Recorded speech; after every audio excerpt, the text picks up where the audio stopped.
欢迎收看《寰宇全世界》，带您走进全世界。全球各地的观众朋友，大家好，大家平安，我是何荣。两岸大事国际焦点，深度剖析，打开视野。透过 YouTube 收看朋友，请您帮我们按赞、订阅、加分享，动手，开启小铃铛。也欢迎您告诉我们在哪个城市打卡收看。当然，欢迎大家多多的表达你的观点与看法。好，来欢迎今天3位来宾。首先是中华战略暨兵棋研究协会的理事长黄吉正老师。何荣好，各位观众大家好。好，另外是淡江大学财经系教授聂介中老师。何荣，观众大家好。还有美国共和党前亚太区主席方恩格 Ross， 大家好。好，今天跟3位老师还有观众朋友们一同来关心的，当然就是上个礼拜记得吗？在我们录影的当下呢，发生了美国出兵委内瑞拉的事件啊。这个川普呢对委内瑞拉发动的军事行动震撼了全球，而川普的演习呢，现在似乎还不止于此啊，因为最近他又语出惊人，他说美国还需要格陵兰的震撼发言，而且呢，不只是需要，这个川普团队甚至放话说可以直接给钱，全民发钱来说服格陵兰人同意加入美国。川普的说法是这样啊，他说不管格陵兰人他们愿不愿意啊，因为呢，如果格陵兰不给美国的话，那么就会被中国大陆或者是俄罗斯给占领，所以美国呢不会坐视这种事情发生。但是格陵兰政府目前回应也很清楚，他说我们不卖也不想当美国人。最新的民调也显示，有超过80%的格陵兰人不愿变成美国人。而更关键的是呢，这格陵兰不是小国，是丹麦的领土啊，丹麦又是北约的成员。如果川普对格陵兰下手的话，是不是就等同于挑战北约呢？我们来看一下川普对外的手段，最近呢都是一句话，就是呢，不吃胡萝卜呢就给你棒子吃啊。对巴拿马、委内瑞拉是经济加上军事的威胁，那么对加拿大、墨西哥呢是关税胁迫加军事威胁，现在对格陵兰则是呢金钱诱惑再加上军事力量的并吞。最近也听到了美国的副总统 J.D. Vance 啊，他说，请各国都必须要正视而且严肃的对待川普总统所说的每一句话。那这一次呢，看到他们对于委内瑞拉采取的军事行动，确实也让全球都看到了川普有些话还真的必须要认真的听一听。好，那现在看到是讲到北约这个部分呢，川普跟格陵兰之间，但是又夹着北约啊。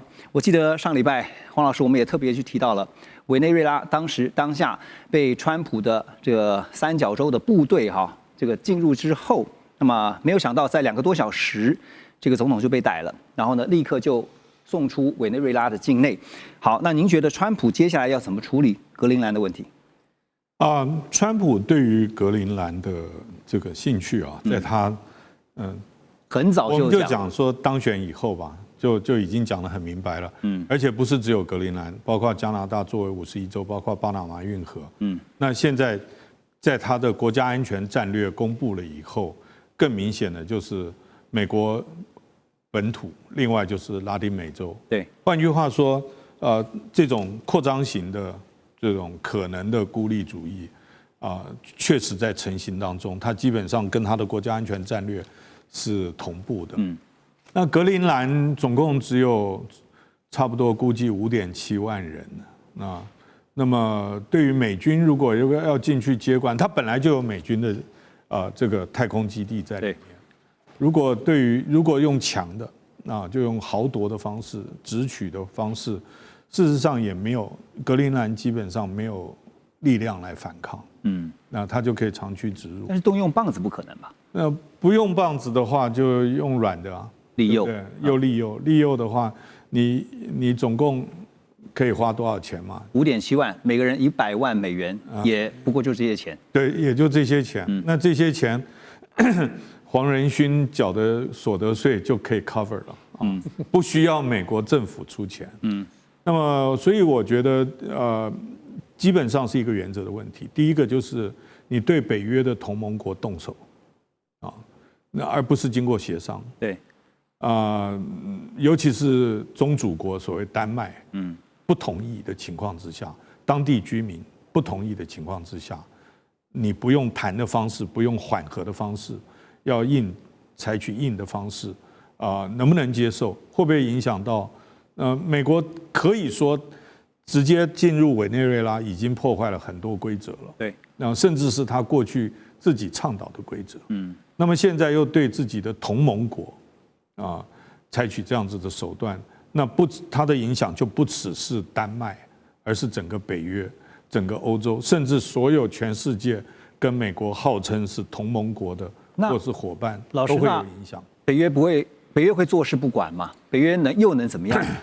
北约针对俄罗斯入侵乌克兰就已经快要束手无策了。是啊，今天如果没有美国在背后顶着撑的，北约没有办法应付俄罗斯。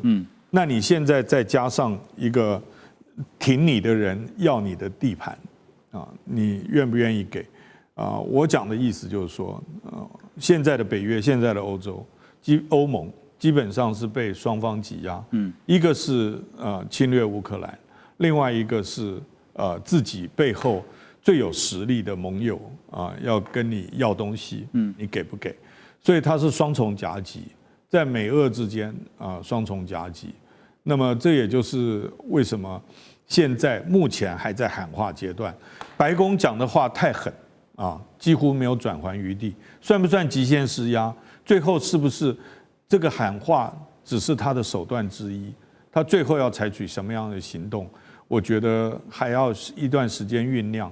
可是这个过程当中，已经会使得北约国家中间很多不同的意见就会越来越强烈。现在看得到北约的立场蛮坚硬的就是说，当然为了要维护这个格陵兰的主权，包括是丹麦但是会不会最后变成是北约、欧洲这一块就是摸摸鼻子认了那怎么处理格陵兰的问题呢？要看川普在将来几个月，他对这个议题兴趣会维持这么大了因为刚刚Venezuela 这个行动算是先不要讲什么规则好不好？说在美国里面是没有规则的是吧？我没有这样讲啦，你的意思是这样但是从军事的角度来看，是一个非常顺利成功的行动，没有美军伤亡，有受伤的人数也不多了，而且到目前为止好像没有什么新闻说是严重的什么问题了。那么将来几个月，可能 Trump 还是会一直讲这件事情，但是进入5、6月份的时候，他就要把焦点放在其中选举。那虽然我认为目前美国选民对这个议题不是很在乎，我没有很大的意见。不管今天有什么民调说美国人是怎么看，但是真的很在乎这个议题，我觉得是目前不是很在乎。但是他开始跑来跑去，因为 Trump 非常希望做那个现场的造势大会，对不对？所以我认为他到6、7月份那个时候就开始跑来跑去，做那个每晚上2个小时，他会一直讲话，非常这方面还是非常厉害。那到时候他会一直讲 Greenland 这件事情，我觉得可能性是不大的，因为选民不是很在乎这个议题。那你觉得川普不会来硬的，那会来软的？那来软的话呢，他会真的让格陵兰最后变成美国的51州，还是他让格陵兰保有独立自主，可是呢就是附属于美国？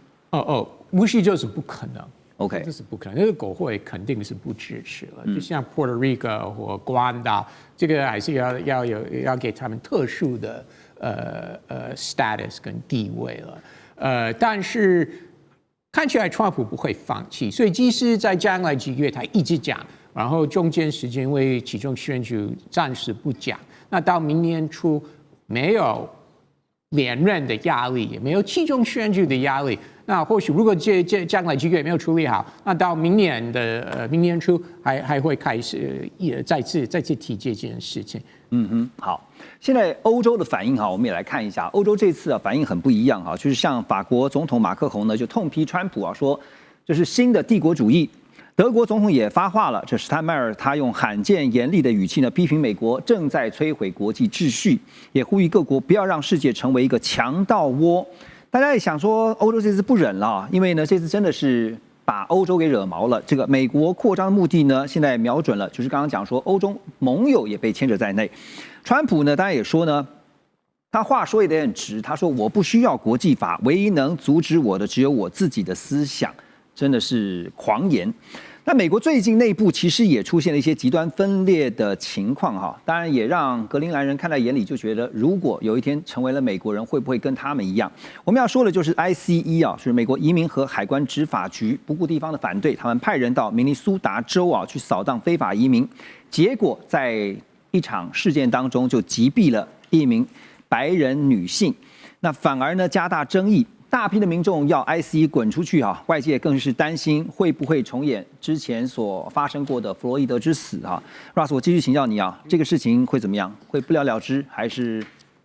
首先要为你刚刚提到法国跟德国，虽然法国总统这次讲话是比较强硬，德国总统也是讲话，也是很少见德国总统会对外交政策这样讲话。但是在德国他是 head of state， 不是 head of government， 对不对？所以他没有首相那么重要了。所以德国总统说什么其实真的是不重要。但是你只有提到欧盟、NATO 北约2个国家而已。那欧盟有27个成员国。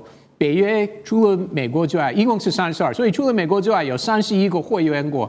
那其他的国家为什么都没有说话？为什么都没有为丹麦说话？你就提到2个而已啊！你讲到重点了，其他的欧洲国家闷不吭声，大家现在都在看着这个事情发生。所以我们要等他们会不会赢起来，会不会真的很为他们的好朋友丹麦？你觉得会出来为他们发声吗？会，我觉得将来越会，但是会不会有实质的动作，目前真的是一个问号。比如说我举一个例子，一个非常简单的动作是下礼拜召回他们驻美大使，为了表达他们对美国政府不满，他们敢吗？不知道，好像目前为止真的是不敢有类似的很实质的动作，所以欧盟到底或北约国家到底会做什么？真的，目前真的是一个问号。那明尼苏达的事情呢？这个风波会不会越来越大？会，当然。你觉得会啊？会，对。川普不会忘记这件事情，所以要看我刚说的，要看他会不会天天讲，会不会或者因为美国其中选举先暂时放弃，目前也不知道。但是我相信，真的不会，川普政府真的不会放弃这件事情，不管是什么样的法案。用钱的，我相信你提黄仁勋出钱，因为以后改名黄 land， 你也姓黄，所以你也会很高兴，对不对？Greenland 可以改成黄 land。好，所以你应该不用签证了。你认为明尼苏达这一次的这个白人女性被枪杀的事件，这个会越来越严重？会，有很多不同的理由，本来也是。很多美国人是支持川普政府对非法移民的这些强硬的动作，也有很多人是反对，尤其是在算是一个蓝色州 Minnesota 算是 blue state 是支持民主党比较多，尤其是在 Minneapolis 这个大城市算是非常左，选民是非常，尤其之前发生过黑人被枪杀。那另外进入这个杀人案的调查，那已经有非常严重的州政府跟联邦政府的分裂，因为联邦政府已经说清楚。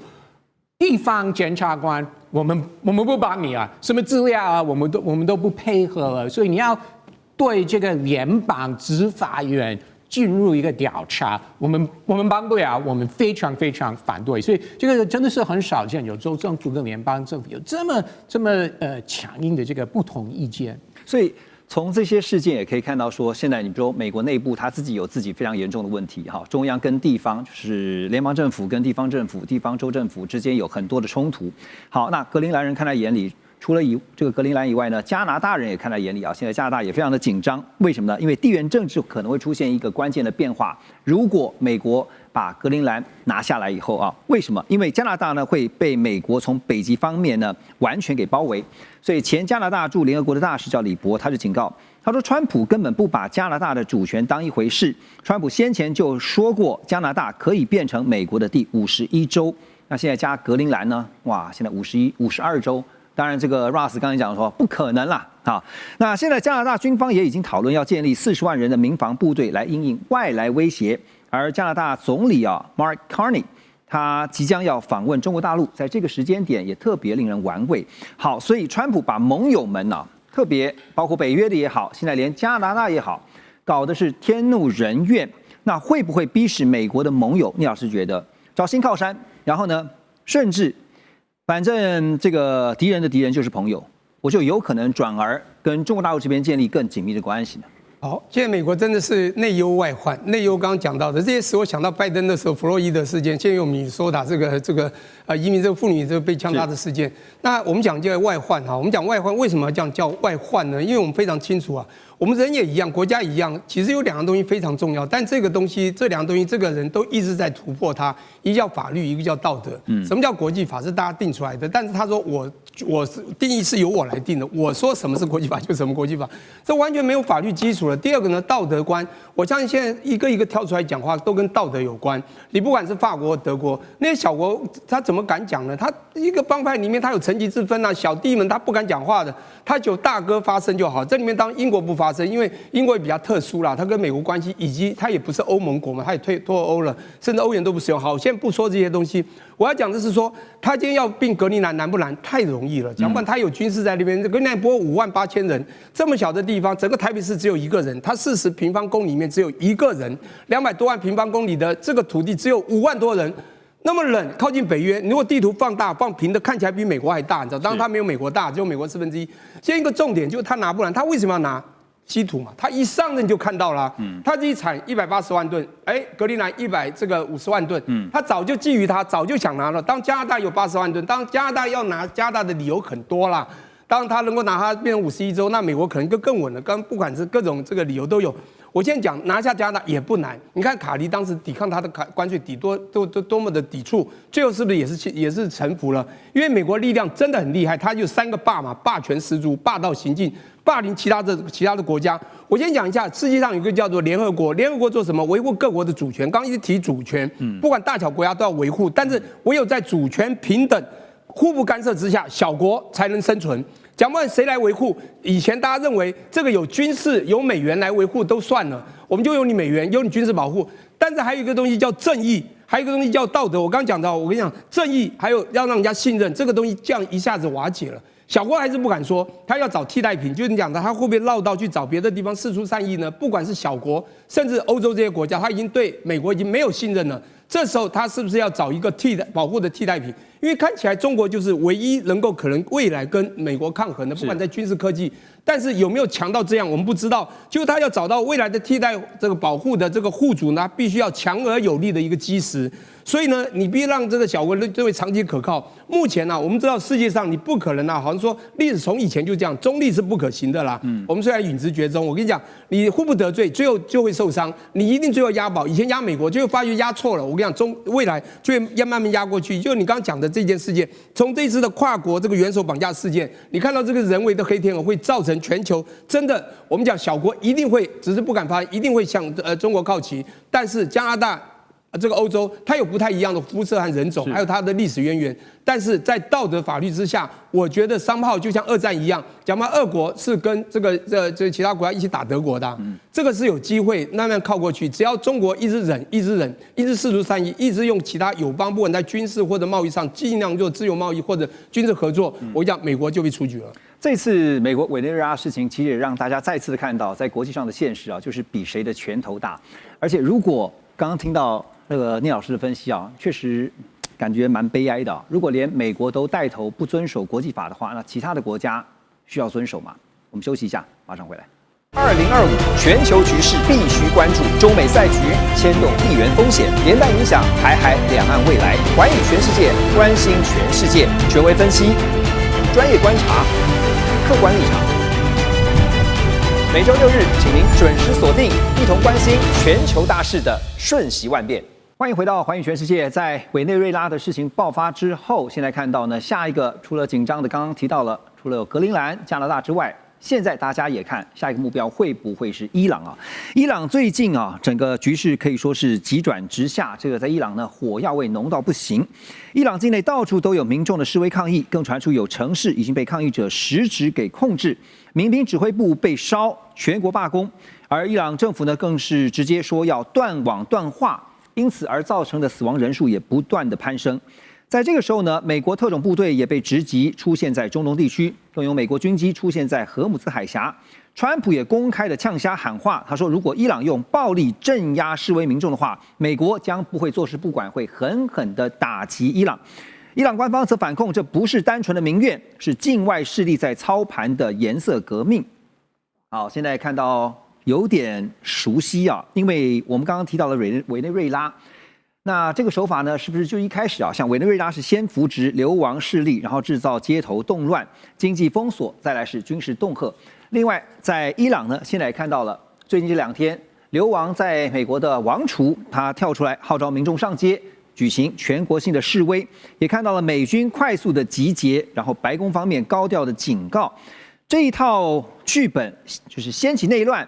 武力胁迫，再扶植代理人，尤其这个代理人是亲美的代理人，似乎现在也好像要在伊朗重新上演啊。可是伊朗毕竟不是委内瑞拉啊，所以这个相同跟不同之处，老师怎么看？委内瑞拉的模式很难被复制。第一个军事行动对委内瑞拉有效，对伊朗没有效。为什么？因为伊朗不是你抓到一个总统一个领导人，那个政权就崩解了，因为他有好几块势力，他有革命卫队，他有宗教领袖，还有这个所谓的民选政府。换句话说，你抓到中间移除一个人或者是一个势力，并不代表整个伊朗马上崩解，这是一个。第二一个就是伊朗很大。川普总统从第1任期开始，他就非常自豪，他不派地面部队，不派兵海外作战。为什么过去在委内瑞拉发生这个，就是1个礼拜前1月3号的这个特殊行动之前，很多人都说美国不敢，美国不会，因为我们都用传统思维认为我要登陆作战，我要大部队进去。委内瑞拉有很多军人都很会打游击战的。那美军未必占得到便宜，所以我们是从传统战争思路切入，认为不会。结果大家都很惊讶，结果他是特战部队进去，几乎是长驱直入，对啊，对，就只是带走一个人。那至于说带走了 Maduro 以后，委内瑞拉呢，美国所谓的接管能不能顺利接管，那是另外一个话题，我们要去讨论的。伊朗更不可能，所以你没有一个特定目标。第二个，你没有地面部队进去，你如何去改变它？第三个就是你没有替代方案。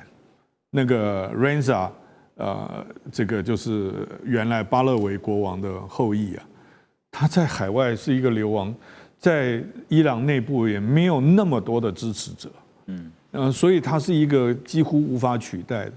那你说陈兵于伊朗周边，不管荷姆兹海峡，或者是到了英国的基地，他未必是打伊朗，或者是打伊朗的政权，或打他的首都。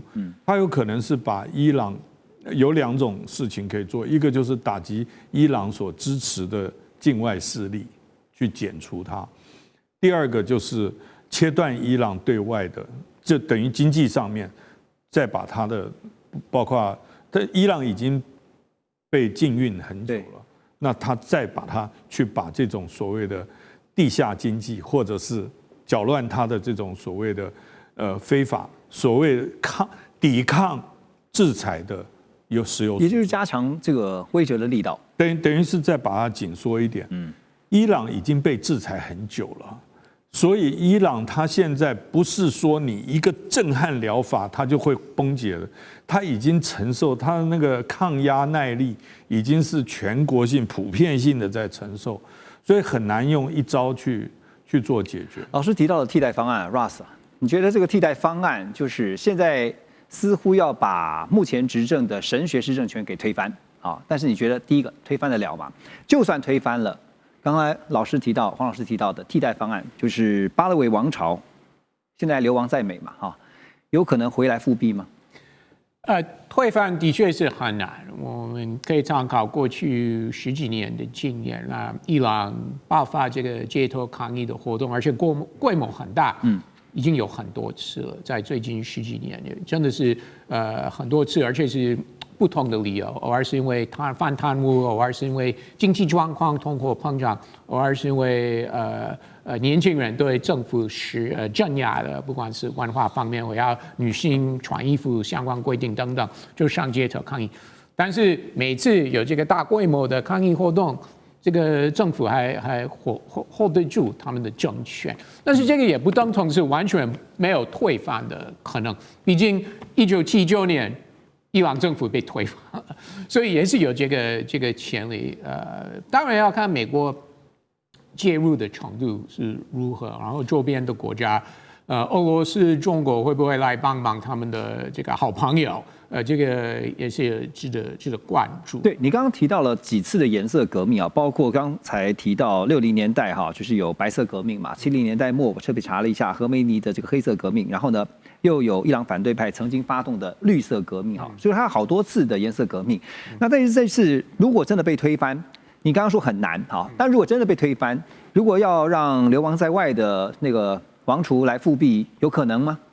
希望美国不要再玩这个，因为我们在阿富汗跟伊拉克有相关经验，已经有前车之鉴了，不是？在2个国家，美国是安排这个海外人士，回国接政权，那就造成很多当地人非常非常不满意，这个也是可以理解。这些人在海外过得很好，然后国内人士不管是在伊拉克、阿富汗啊，现在伊朗做得非常非常辛苦啊！这些人从华府、纽约、London、Paris、洛杉矶回来，像当总理、总统等等，真的是造成当地人非常非常不满。所以，虽然在过去几天有很多相关新闻说这些上街头示威者有喊欢迎他回来、支持他等等，但是他们讲这些，应该是因为他们知道会非常非常惹怒执政者。会让这个政府非常非常不满，就有点像2019年那个时候在香港抗议活动，也有人说英国回来或拿殖民地旗帜等等的行为，但是我相信大多数伊朗人希望国家可以往一个民主有选举的国家方向走，不会欢迎这个人士回来。所以我希望美国不支持。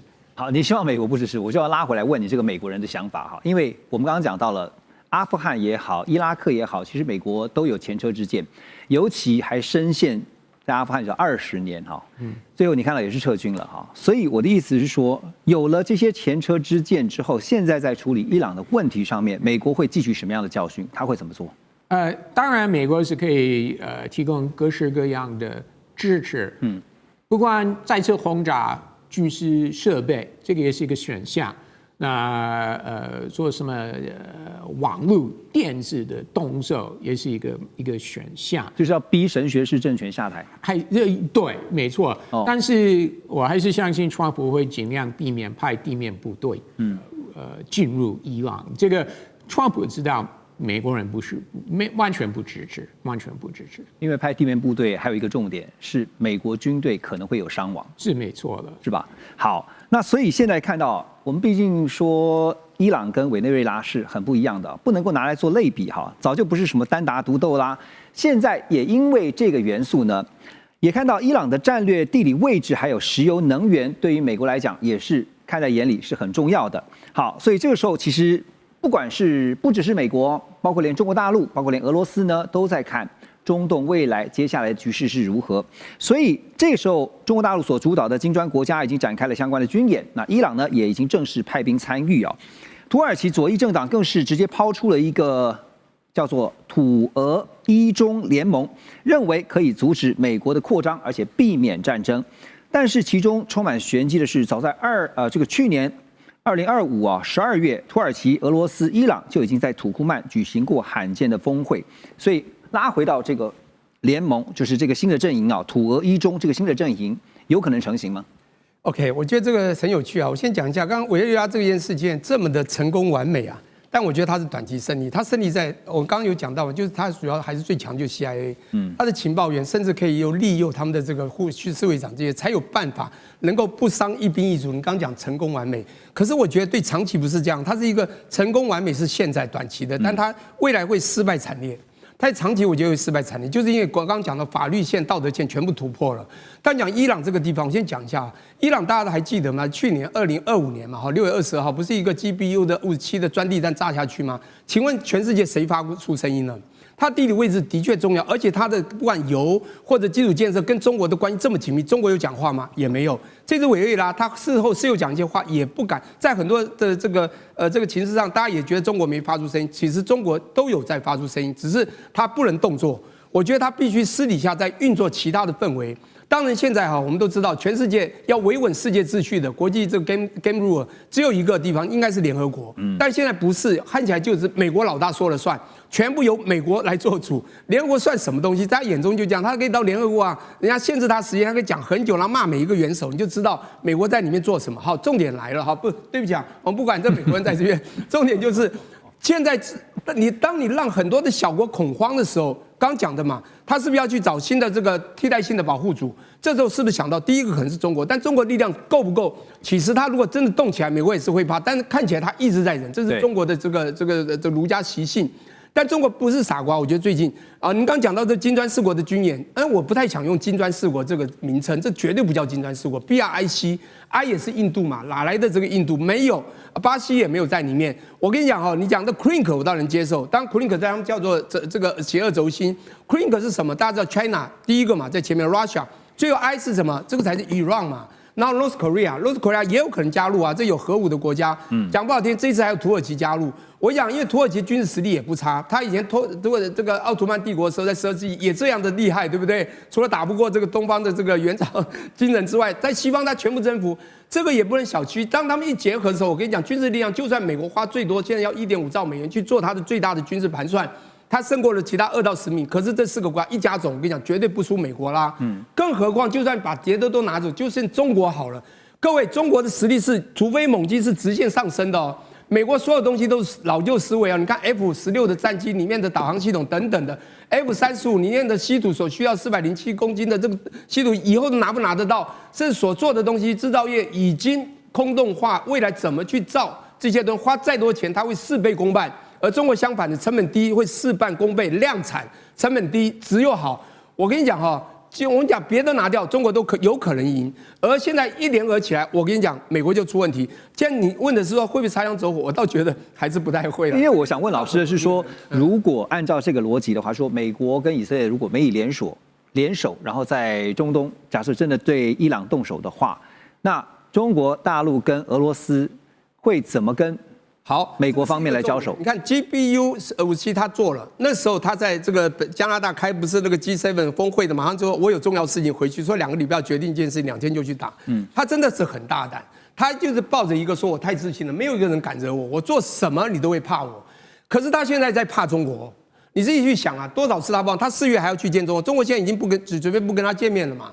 非常清楚，中国现在保出另外一种冷战方式，说没有关系，现在我们有我们的底气，我们从头到尾，你的关系战我们就奉陪到底啦，今天就以牙还牙啦。现在当然这不是以牙还牙问题，就是我们用其他的战术来告诉你，美国你是错的，我也不要见你，因为这样我见你反而拉掉了我们该有的底气。我联合其他也算是不错的强势的国家一起来。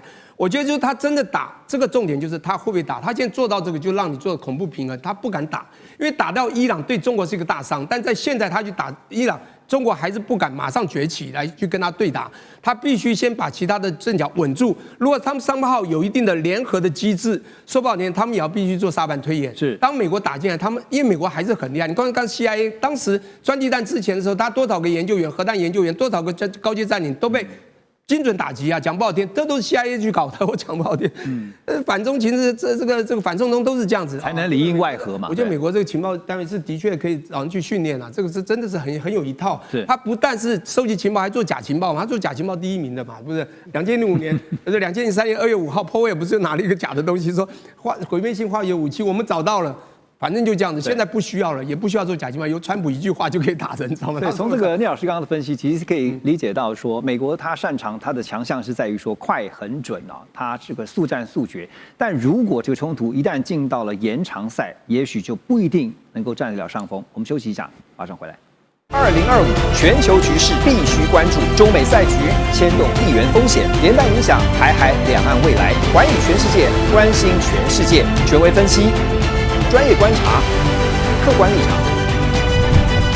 每周6日，请您准时锁定，一同关心全球大事的瞬息万变。好，回到节目，俄乌战场这个礼拜又有最新的进度啊！现在这场战争还没有停火，也还没有看到什么停火协议的迹象，但是下一场的战场会不会已经悄然的打开了？欧洲领导人跟美国特使在6号宣布，他们已经针对乌克兰战后安全保障达成了一致的协议啊，认为欧洲将要组建一支多国部队，一旦俄乌达成停火之后，就会直接驻军在乌克兰，而美国呢将会只负责提供情报还有后勤的支援。表面上是包装成部队维和，但是俄罗斯也看穿了这一点啊，在第一时间就定调说这是战争轴心的延伸。外交部啊，这俄罗斯外交部更警告说，任何进驻乌克兰的外国部队都会变成俄军的合法军事目标。现在在谈判桌上还有2个问题亟待解决，可是无解。一个是扎波罗热的核电厂的归属权，另外一个是乌东领土要不要割让的问题。现在呢，也看到了美国共和党的参议员在这个时候放话说，川普已经同意制裁俄罗斯石油，针对买俄罗斯石油的国家，最高要课500%的关税。所以刚刚提到了，不是500关税，当然就是讲了，我们都常知道说他极限施压，讲非常狠的话。可是回到最现实的，刚刚讲关键的2个问题啊，电厂还有包括领土的问题。 Russ， 你觉得啊，这个现在欧洲他们想出了一招，就是呢，我用一个维和部队，我进驻到乌克兰，但是俄罗斯已经告诉你了，这就是等同于变成我的合法军事目标，怎么办？这个都是一个谈判的过程跟交换乌克兰早说他们有这个，如果停火，那停火是包含部分的国土会割让给俄罗斯。 但是乌克兰也有他们一些立场，包含欧洲军事部队进入乌克兰，所以这方面我觉得俄罗斯早晚还是会让步了，但是他们也会开一些条件，比如说规模多大、多少人数，或他们可以住乌克兰哪里。 乌克兰的东部、中部，甚至西部。那如果是西部的话，那就远离乌东那边嘛，就不是到乌东。对，所以这个我还是觉得有谈判的空间，而且我觉得这个空间是相当的大。你刚刚的意思说，未来有可能是有驻军进到乌克兰，但是呢，不会是在乌东。 是有可能是这种方式了，所以俄罗斯这方面还是会让步，但是俄罗斯也有他的要求，不管是给我多少乌克兰的领土，或是制裁要解除战犯，不要追他们等等，所以这都是一个交换。但是说实在，目前如果我们看整个 picture 的话，好像最后俄罗斯 得到的东西还是比乌克兰多很多。说实在，尤其是如果这么多领土是给俄罗斯，那另外解除会制裁，制裁会解除的话，那俄罗斯就算一个大的赢家。那有关这个美国的这个国会草案，那为什么川普在这个时候同意？或许他认为，这个会向俄罗斯 带来一点压力，赶快把这个谈判谈好。那另外是后续是川普认为，没关系，因为这个谈判的过程其实是差不多好。对。那如果真的达成协议的话，乌克兰、俄罗斯、美国、欧洲国家等等，那制裁就会解除了。所以即使这个法案通过的话，也不用实行。所以川普 这个时候，去年他都反对，但是他或许觉得，现在通过，即使我签署，其实没有什么大的意义。而且就算讲难听一点，如果真的祭出了500%的制裁，一下子祭出，你也不知道他释出，也许几天他又收回来，也有可能嘛，哈。但是现在欧洲要谈维和的同时，战场上有一个更危险的讯号，我们带大家看到，乌克兰指控说，俄军疑似从战略核基地发射可以携弹核弹头的中程飞弹，就是我们之前也曾经讨论过的真果树这个导弹。而北韩呢，输往俄罗斯的闪电4反坦克导弹也正式要在今年进入量产。俄军现在动用真果树战略导弹，北韩的导弹又准备进入量产啊，这代表什么样的讯号？先请教聂老师。好，我们时间算一算啊，2022年2月24号吧，对，到现在多久了？4年了，快4年了，还有45，还对，还有45，好久了。那到底是俄国打仗好玩吗？他想一直拖吗？当然不是嘛，他当然也希望在他可能拿到他的目的之下，尽量不要打得太惨烈。但是他还没拿到之下，那现在他觉得应该要越快越好了啦。所以我觉得这个讯息非常清楚，我觉得他就是要快点得到他要的，因为他其实也差不多啦。前一阵不是谈和平协议吗？川普跟他通了电话，对不对？要跟乌克兰谈之前，先跟普京打个电话，28条，结果对这个泽连斯基很不利嘛。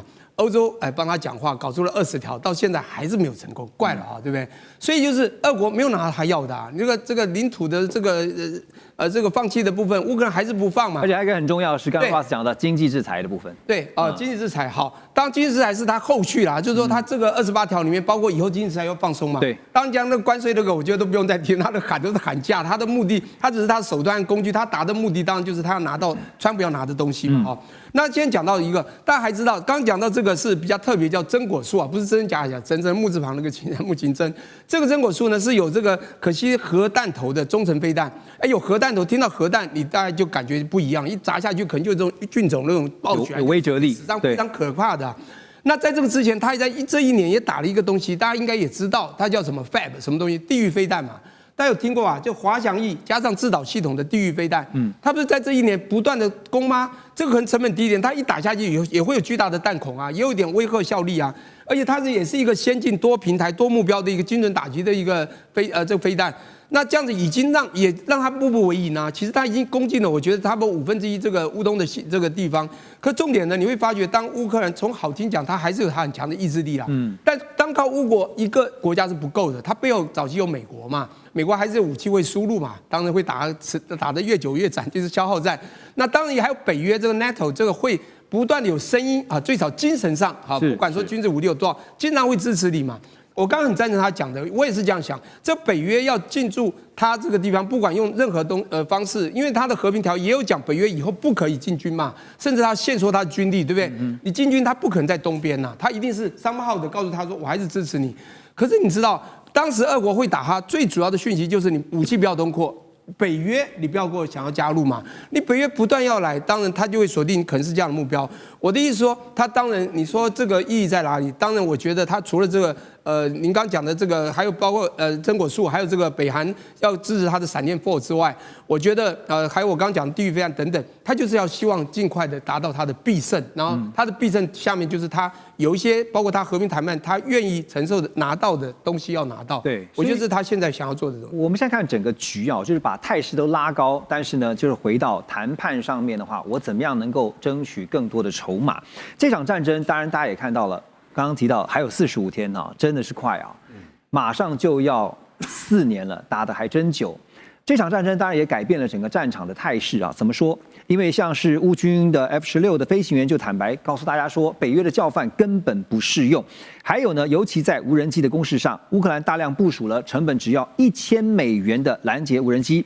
俄军更是把见证者自杀无人机加挂了防空飞弹，改装成空中伏击者。所以你看到战场的态势改变了很多战争的行为，而俄乌双方呢，甚至大量使用电动摩托车来取代传统的军车，所以要提高它的机动性，加上成本又低廉。未来会不会呢？还有更多的现在正在研发的机器人大量的投入战场啊，都是有可能的哈。那么未来整个战场上面会不会就是因此而走向一个去人化，变成了高科技与低成本兼顾的对决样态？这个部分老师怎么看？技术不断的在发展战争的形态也在改变，但是战争的本质没有变，因为武力用兵的最基础是要达到政治的目的，政治目的没有达到，这个战事就拖很久。35年前就打过波斯湾战争，100小时地面战争结束，大家认为是那种教科书级的新军事革命出现，结果美国在中东还是耗了20年。那现在不管你无人系统啊，你有多少新链啊，这种新的技术打了快4年。那这次有没有改变？当然有，比如说无人系统，所有学军事的或谈用兵的。当然，这场战争的形态变化很大，无人系统还有全时监控，现在几乎战场是透明，我完全知道你的东西在哪里，什么位置，你也知道我在哪里。可是大原则就是指挥、管制、通信，直管通勤，直管通勤这些还是没有变，只是说它的工具不一样。战争的胜负的关键是意志力，抵抗意志。可是俄乌战争打了以后，我在外面都讲，打的是工业能力跟弹药，弹药打完就没了，就消耗战。工业制造能力追不上，你就没东西打。所以当然有很多变化，是我们研究专业问题的人要持续去探讨。可是它并没有解决人类之间的这种武装冲突，它也不会缩短时间。科技越进步，并不代表战争时间越短。老师刚刚点到的重点这个本质是不会改变的。我们只会看到战争一再的发生，然后呢一再的空前，但是不会绝后。而且该检讨的会不会是好战的人性呢？马上回来。2025全球局势必须关注，中美赛局牵动地缘风险，连带影响台海两岸未来。寰宇全世界，关心全世界，权威分析，专业观察，客观立场。每周6日，请您准时锁定，一同关心全球大事的瞬息万变。好，我们说中美两强这个 G2 就是拼得你死我活的，而且呢是竞争格局架构是永远不会改变的。当然未来呢，大家比拼的是高科技，尤其是 AI 的竞争。很多人以为呢，这个 AI 竞争拼的是谁的晶片比较厉害，谁比较是先进制程的。但是特斯拉的执行长马斯克最近他在接受访问时他却给了一个不同的观点，他还丢出了一个震撼弹。他说，中国大陆很可能在 AI 竞赛中要领先全世界，因为未来 AI 竞赛的关键不是在2奈米1.8奈米甚至更高制程的，而是呢，在一个更现实，可是却被美国刻意忽略的问题，就是电够不够用的问题。马斯克直言说，2026，中国大陆的发电量可能是美国的3倍。反观在晶片制程方面从3奈米推进到2奈米。机器成本提升到2倍，但效能却只增加10%左右。当然，这也意味着晶片制造技术目前已经难以大幅度的突破。对于后进者，也就是大陆的华为来说，将会更容易的追上。好，所以黄老师，当马斯克提到了电其实是未来的关键，其实我们在节目当中也提到了能源是一个，还有人才是一个关键。特别点到了电，就是能源，这个大陆的发电量远超过美国的时候。这场 AI 竞赛接下来的发展怎么看？没有电就没有 AI，就应该是说 AI 持续往前发展，它的耗电很大，所以电的充足非常关键。但是呢，这个电力不一定就一定会转成算力。那个就是诚如刚刚何荣讲的，你有充分的电力，问题你的制度、你的政策、你的人才、你的封装、你的产业聚落、你的软体发展，我随便举几个例子，中间有任何一个没有到位，电再多，你不一定能够转换成为你的集体的算力。对我们讲算力及国力，但算力的后面真正的那个国力算力变成国力中间，就牵涉到你到底能不能用，你取得了这些电力，你取得了这些算力以后，你让它用在什么上面？如何增加国家的权力？如何累积更多的财富？如何推进更高一层的科技发展？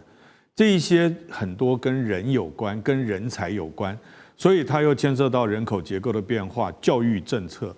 它并不表示我有电的话，我一定就赢，对，一定就强。对，所以电的部分比较像是我们听到像是硬件、硬体这部分人才是软体那如果我们拉高来看说，一方在追，也就是中国大陆这边在急起直追，美国这边在挡，就是不让中国大陆追上。这一追一赶之间这个攻防上面，在未来尤其是科技上面的战略，他们会如何做调整？就物理极限来讲的话，你从微米再到奈米，你总有一天，不管是什么定律啦，到最后就是它有一个限度，到极小化，那所以物理的极限，但它并不代表你真的那个物理的极限，你要靠更多的电力去支撑。对，那彼此的发展，它是一个综合性的。那我觉得马斯克他讲的意思就是说，当你这个最后的那个电力等于是发动机啊，你的发动机不够，发动机不如人，输出的力道不够的话，你再好的晶片，你不一定能够用得出来。所以他才说电不会转成智慧，但智慧并不代表转成成功啊。对对不对？一样的道理。所以其实现在马斯克已经提醒了美国说，赶快要准备好这个发电因为呢，光是这个基础建设如果追不上中国大陆的话，恐怕会被反追赶。中美之间还有一场晶片的角力，现在正在进行，也就是这一阵子我们常常讨论到 H200，他们要卖到中国大陆去这件事情北京现在传出呢，采购 H200呢必须要搭配一定比例的国产晶片，而辉达这边呢也提出了他们的要求，他们进一步的要求说，中国大陆的订单必须要全额预付，先把钱全部付清了才出货。但这个要求呢，对于下单订购的企业来说，将会是非常沉重的资金负担。所以呢，后续掀起的效应，现在外界都在观察。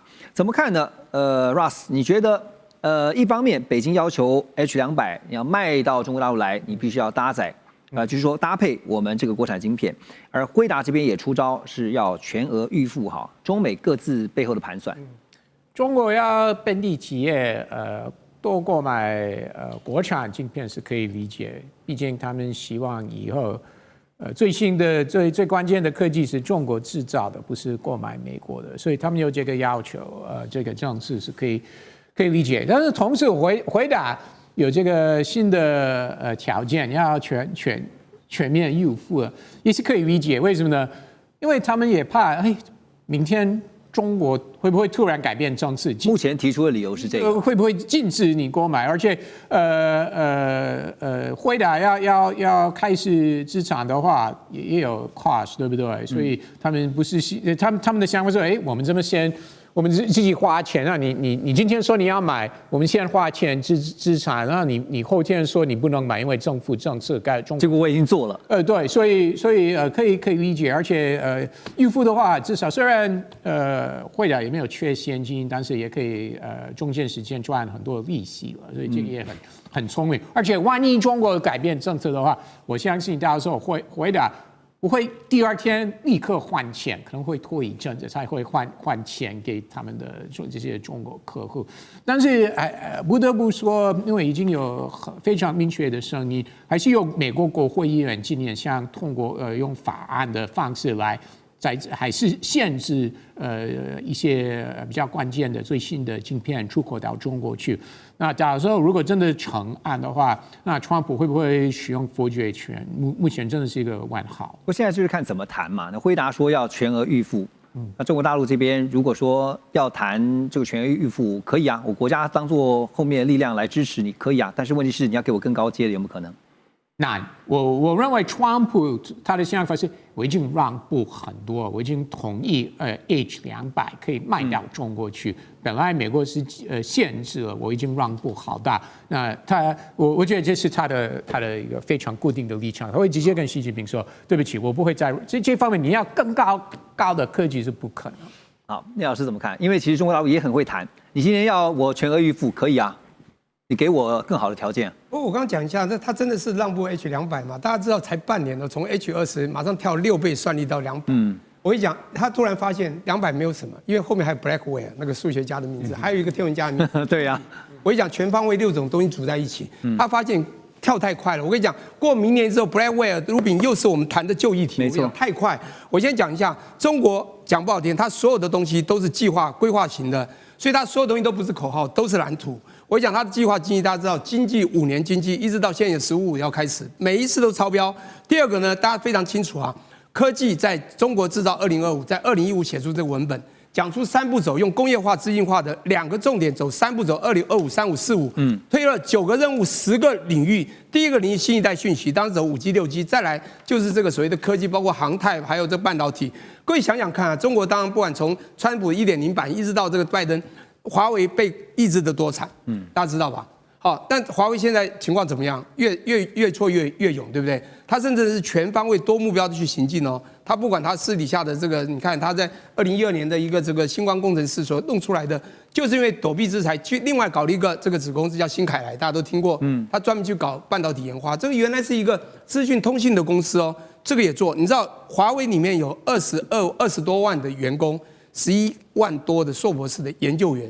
这么样一个高科技的公司，它所做出的东西，讲不好听，经过彻底细细的规划的研发，品质也好。老师，你提到研发，也提到了华为哈，来我们来看一下这个画面右上方哈，这边 TV 提到说，中国已经把时间表摊开来，说目标直接指向2027之前，关键 AI 技术要做到安全跟可靠供应，而且华为云也高调的在日前举办了出海论坛，欧盟最新数据也显示了华为研发投入的金额现在已经排在全球第6，这显示什么呢？显示着中国大陆已经不再是追赶者了。那既然不再追赶者，因为如果你要领先的话，有一个好处就是你可以制定标准，你也可以制定规格哈。可是刚刚提到研发是需要非常大的资金的，这个部分资金的问题怎么解？国家做后盾吗？哇，你要知道，中国真的是，我觉得他们真的魄力让你没有办法去不佩服他。他们在2014年丢了大基金一起计划，眼睛就看得非常准。同个时间也搞出了 CBDC， 弄了一个数位研究所，找穆长春做所长。